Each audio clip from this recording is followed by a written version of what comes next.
Olá pessoal, tudo bem? Eu vou gravar um videozinho extra do conteúdo de ecologia, falando para bem explicado, assim, percebi que alguns conceitos ainda ficaram confusos. Então vamos lá. A questão é a seguinte: a indústria têxtil utiliza grande quantidade de corantes no processo de tingimento dos tecidos. O escurecimento das águas dos rios causados pelo despejo desses corantes pode desencadear uma série de problemas no ecossistema aquático. Considerando esse escurecimento das águas, o impacto negativo inicial que ocorre é ou a eutrofização, proliferação de algas, inibição da fotossíntese, fotodissolução da matéria orgânica e aumento da quantidade de gases dissolvidos. Então, muitos de vocês acabaram marcando eutrofização. E eu vou relembrar para vocês um pouquinho do conceito de eutrofização para entender o porquê que nesse caso a gente não pode dizer que ocorreu a eutrofização. Então, o eu significa verdadeiro ou bom. Sempre que ele aparecer em qualquer palavra da biologia, é isso que significa. O trof significa nutrição, alimento, principalmente quando é ligado a nitrogênio. Também pode ocorrer uma grande presença de fósforo, ligado a material orgânico ou adubação agrícola, certo? Adubação artificial agrícola, o NPK. Então, nesse caso aqui, o enunciado traz o escurecimento das águas dos rios como impacto certo que vai acontecer. E ainda, quando ele pergunta o impacto negativo inicial. Então, o primeiro impacto que a gente pode afirmar que acontece. Se você tem um escurecimento das águas, vai entrar menos luz. Se entrar menos luz, o que vai acontecer? Vai inibir a fotossíntese, tá? Então, por que a gente não pode dizer que ocorreu a eutrofização? Porque em nenhum momento na questão ela traz que aumentou a nutrição, que jogou-se mais material orgânico dentro da água. Então a gente não pode afirmar que aconteceu, certo? Por que a gente não pode dizer que ocorreu a proliferação de algas? Porque a proliferação de algas está ligado ao processo de eutrofização, é o segundo passo do processo. Fotodegradação da matéria orgânica também, o enunciado não traz nada nesse sentido. E ainda, aumento da quantidade de gases dissolvidos. Gases dissolvidos, um deles, por exemplo, é o oxigênio. Se você tem a inibição de fotossíntese, você vai ter o próximo passo da inibição da fotossíntese seria a morte dos seres fotossintetizantes e, consequentemente, o consumo de oxigênio para a decomposição desses organismos. Então, a gente não teria uma diminuição dos gases e não um aumento. Então, a alternativa correta é a C. Eu quero chamar atenção para vocês na importância de prestar atenção no enunciado. E aí eu trago uma outra questão que a gente trabalhou na quarta-feira, que é sobre orquídeas que mimetizam vespas fêmeas. E aí lembram, né, que nesse caso a vespa macho visita várias orquídeas até encontrar uma fêmea de vespas para o acasalamento. E nesse caso, a lógica seria a gente pensar que esse indivíduo ele é prejudicado, uma vez que ele fica perdendo tempo e energia até encontrar uma fêmea. No entanto, a questão ela determina que não há prejuízo das atividades da vespa. Então, o enunciado direciona a nossa cabeça, nosso pensamento para onde ele quer que a gente veja, certo? Por isso que é importante vocês lerem o enunciado, porque nem sempre é pelo caminho mais lógico.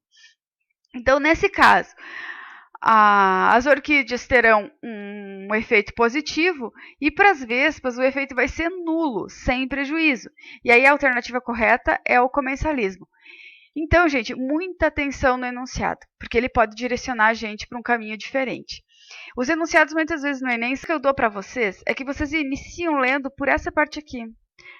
Então, essa interação ecológica pode ser classificada como? E aí vocês vão ler o enunciado e já vão pensando exatamente no que a questão pergunta, tá? Para direcionar o pensamento de vocês. Mas não tem jeito, vocês vão ter que ler o enunciado. Vocês podem fazer várias questões do Enem e treinando a cabeça de vocês para isso, certo? Vamos à próxima questão. Essa questão trata de corredores ecológicos, que realmente é um conceito que a gente não trabalhou na quarta-feira. Então vamos lá. Corredores ecológicos visam mitigar os efeitos da fragmentação dos ecossistemas, promovendo a ligação entre diferentes áreas, com o objetivo de proporcionar o deslocamento de animais, a dispersão de sementes e o aumento da cobertura vegetal. São instituídos com base em informações como estudos sobre o deslocamento das espécies, sua área de vida, a área necessária para o suprimento de suas necessidades vitais e reprodutivas e a distribuição de suas populações. Nessa estratégia, a recuperação da biodiversidade é efetivada por quê? E aí apresenta várias alternativas, mas eu vou iniciar falando dos conceitos novos que apareceram nesse enunciado. Fragmentação de ecossistemas. O que é isso? Aqui eu mostro uma imagem que tem diversas ilhas de floresta. Então, aqui o fragmento 1, fragmento 2, fragmento 3 e assim por diante. Em determinado momento, tudo isso aqui era uma floresta só. Mas o efeito antrópico, o efeito do homem, foi fragmentando, separando esses pedacinhos de floresta. Aqui nessa matriz, me parece uma matriz agrícola, que tem plantação, pastagem. E aí esses fragmentos que uma vez eram todos unidos, se separam. Aqui nesses fragmentos há populações de uma mesma espécie. No momento que você separa, esse fluxo aqui fica prejudicado.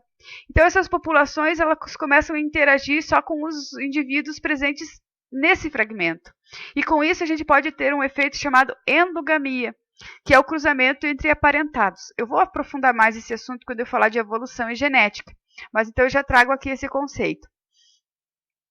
Os indivíduos podem passar de um fragmento para outro? Até podem, mas nem todos conseguem. Vamos pensar, por exemplo, numa espécie de sapo, que depende de um ambiente úmido para a sobrevivência, por causa da sua pele. Então, esse espaço aqui que foi degradado, a floresta, vai ficar menos úmido. Então, talvez esse sapinho não vai conseguir ir de um fragmento para outro, vai ocorrer o ressecamento e sua morte. Outro efeito, por exemplo, é que há uma exposição maior dos indivíduos. Então, no momento de passar de um local para o outro, é mais facilmente predado. Então, por isso que as populações tendem a ficar isoladas. Essa é a fragmentação do ecossistema. E eu mostro para vocês esse espaço aqui, essa foto aqui, que mostra uma área de campo, um pampa, para dizer que no pampa também ocorre a fragmentação. E como se fragmenta o pampa? Se colocando uma floresta, certo? Então, as florestas de eucalipto fragmentam o pampa, fragmentam o campo.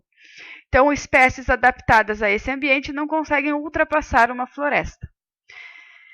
Seguindo adiante, corredores ecológicos. Vamos pensar em corredores. Para que servem corredores nas construções? Aqui eu mostro um corredor, uma passarela de uma escola.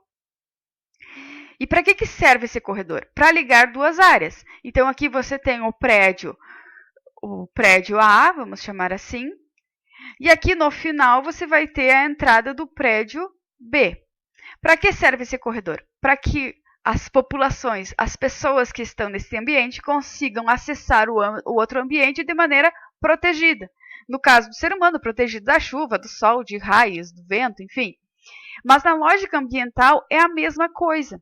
Você tem um fragmento A aqui, o fragmento B aqui, e você tem um corredor ecológico no qual as espécies vão se deslocar protegidas dos efeitos antrópicos, ou protegidas dos predadores que voam, de águias, enfim. E isso é muito importante, tá? E as espécies que estão no fragmento A e no fragmento B, elas podem interagir. Ou então, uma população que vive no fragmento B vai até o fragmento A para se alimentar, para procurar parceiros para acasalamento. Então, esses corredores são muito importantes. E muitos desses corredores, voltando aqui um pouquinho, seguem cursos de rio, são as matas ciliares. Então, as matas ciliares, além da importância para a proteção dos cursos d'água, elas servem como corredores ecológicos, certo? Porque geralmente fragmentos eles chegam até determinados cursos d'água, certo? Vamos lá. Então, voltando para a questão, a pergunta é, nessa estratégia de corredores ecológicos, a recuperação da biodiversidade é efetivada por quê? Então, a resposta correta é a A, porque propicia o fluxo gênico. Então, propicia o aumento da variabilidade genética. As populações entram em contato e conseguem cruzar entre indivíduos mais distantes, né? Não só entre parentes mais próximos. Por que a gente não pode dizer que intensifica o manejo das espécies? Porque manejo das espécies está relacionado a uma atividade humana. E não necessariamente vai ter uma atividade humana. O ideal é que o corredor ecológico propicie um fluxo natural, sem a ação humana. Amplia o processo de ocupação humana? Não, bem pelo contrário, limita o processo de ocupação humana. Aumenta o número de indivíduos nas populações? Pode até aumentar, mas não necessariamente. O que aumenta é a variabilidade genética. Favorece a formação de ilhas? Não, muito pelo contrário. Liga ilhas, né? Conecta ilhas, certo? Então é isso, propicia o fluxo gênico. Antes de finalizar, eu ainda vou lembrar para vocês que o processo de fragmentação ele pode se dar por plantações, como eu apresentei aqui, né, que são plantações agrícolas, mas também pode se dar por construção de uma estrada, por exemplo, por construção de barragens. As barragens causam uma fragmentação imensa. Urbanização, então se você faz um loteamento urbano, você fragmenta muitos ecossistemas. Há diversos mecanismos para fragmentar, e a gente tem que sempre pensar em construir esses corredores, fazer uma ocupação no modelo de mosaico, né, para propiciar esse fluxo das espécies. Então é isso que eu tinha por hoje. Desejo bons estudos para vocês, continuem se dedicando e qualquer dúvida permaneça à disposição.